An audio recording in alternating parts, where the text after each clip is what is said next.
Hello, Dr. Brad Hulsebus here, and welcome to another edition of Ask the Chiropractor. Ask the Chiropractor is my little podcast that I do when someone has a question about chiropractic or chiropractic care. I try to answer. I'm a chiropractor here in Rockford, Illinois. I'm a proud graduate of Palmer College of Chiropractic, and I'm happy to be the team chiropractor of the Rockford Ice Hogs. Let's dive into it.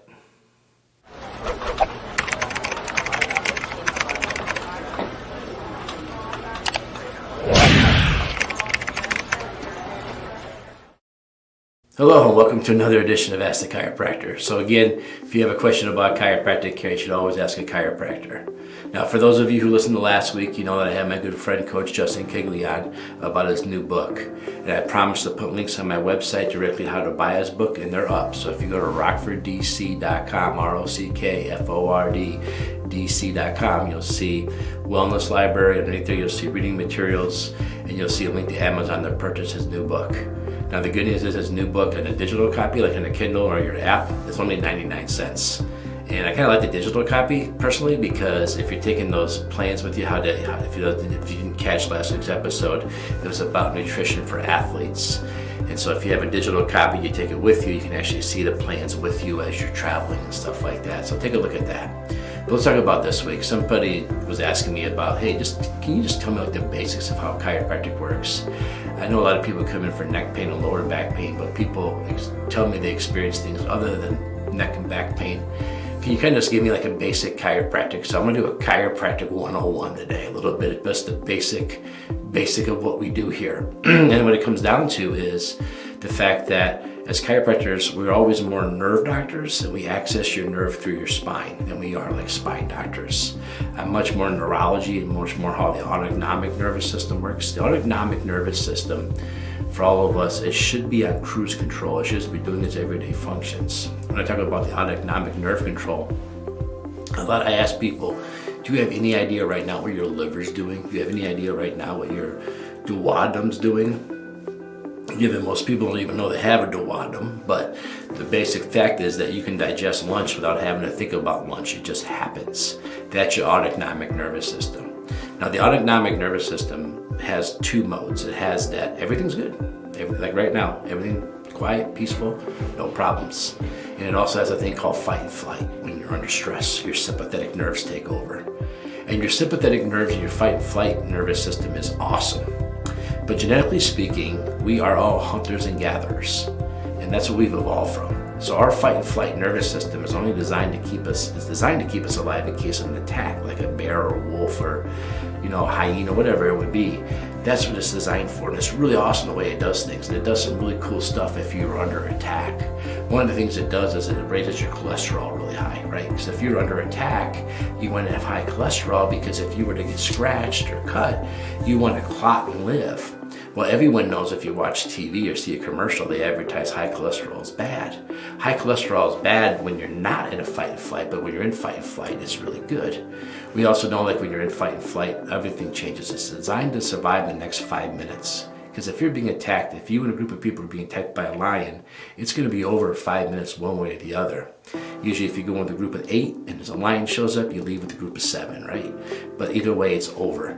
So the fight and flight is designed for short term, and it's what they call catabolic, meaning that you will waste away today to be detrimental to your long-term health, because if you don't survive, there is no long-term health, so who cares? So that's the idea of the autonomic nervous system. It helps maintain our bodily functions, and it switches to crisis mode during fight and flight. Well, as chiropractors, we've noticed that some people have come in with health problems, and a lot of their health problems can be traced back to a fight and flight response. Say, indigestion. If your body doesn't know how much stomach acid to make, it'll always make too much. Because if you don't make enough, then what happens is the food you're trying to eat, you can't digest, it'll come back up. So survival, it always makes too much. So if it's under fight and flight, it'll always overproduce stomach acid just to shove it through. You can get really bad heartburn. But what if there was a way to adjust the spine to influence the autonomic nervous system, therefore taking the stomach from an inappropriate fight and flight response back to where it's supposed to be? That's what chiropractic has been working towards. Our research on showing how when we do an adjustment this happens. A lot of people say, well, can you prove that? And I can't wait to prove it. Like, I really, really can't wait to prove it. But unfortunately, the technology to test these things is just in its infant. It's just starting. Oguya is a scientist out of Life West University and Japanese, and Dr. Oguya has been able to do all kinds of cool studies measuring different chemicals that undergo into stress. So the Oguya research has been able to show that when you go in to see the chiropractor, if you have certain salivatory amylase, like stuff in your mouth, it's very active when you're under stress. They're able to show that's there, you get your chiropractic care, then they're able to show it goes away. There's also been a lot of cool research on heart rate variability, showing that when you're under stress, your heart's going to go a little faster because it wants to get the blood to your arms and your legs so you can either fight or flight, run away. And it's been able to show difference in your heart rate variability monitors before and after chiropractic care. So the little bit of the things we can test, so far so good, we're batting 1,000, right? Every time we test one of these things, that's exactly what happens. It's exactly what we thought would happen. Exactly what our philosophy tells us would happen. So as chiropractors, that's really what we do. So yeah, you come in with a stiff neck, we're gonna adjust you, that neck's gonna get better, but all too often people are like, you know what, my throat feels better now. Or hey, I can hear better now that you've adjusted my neck. Well, how did that work? And so that's when we talk more about the nervous system and how the nervous system can be influenced in and out of this. It's really exciting work to me. Then more and more the research comes out. Heidi Havoc's out of New Zealand. She's doing a ton of this kind of research just to be able to prove it. Unfortunately, the majority of our research goes to neck pain, headaches, and lower back pain because that's what your insurance companies want to know about. In order for the chiropractor to get reimbursed for helping that lower back pain, it's nice to have that research and stuff to show for it. So those are valuable studies. However, maybe it's time to start looking in more diverse directions of our research. I think we've pretty much guaranteed that we can help the lower back pain and neck pain, just like we know a cast, if you break your arm, can help your arm heal. There's no need to continue to research whether or not having your arm in a cast would help a broken arm. I think we've established that's definitely a thing.